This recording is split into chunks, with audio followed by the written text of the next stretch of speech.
เศษฝากให้ทั้งผู้สาวอยู่ทั้งบ้านน้องหอยบริษัทเพื่อสุขสุขทุกท่าน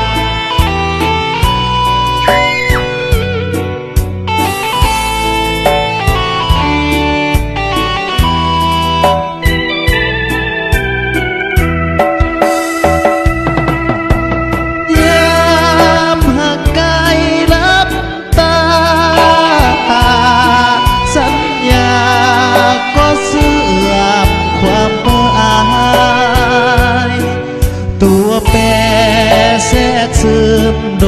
ยง่ายสุดท้ายรักเราขาดกันทุกวันสองเราแย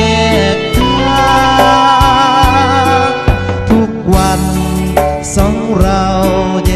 กทาง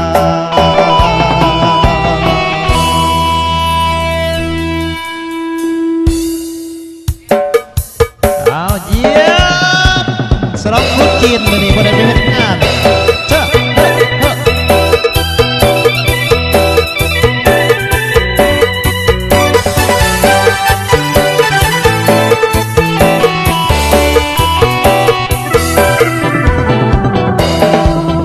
อยู่ไกลเขาว่าใครก็เดินพอยืนคำพูดที่มาลำพานเพราะว่าความรักสองเราในปัจจุบันมีดังคำพูดนั้นในวันที่ใกล้ห่างกันสัญญารักกันนั้นแค่โดนปากไม่คำว่ารักไม่มีรักทำที่ทาเมื่อใกล้ห่างกันใจคนเก็บปัดเวลาละลายแล้วคำสัญญาเมื่อดังน้ำแข็งเคยขอฝากขอคำสัญญาของไอ้มาสู่ให้ขอฝากขอคำสัญญาของไอ้มาสู่นาโอสูดใจนางผู้ใจเจ้าบ่เป็นได้ดูเลยใส่ไหมภาษาหัวใจว่ารัก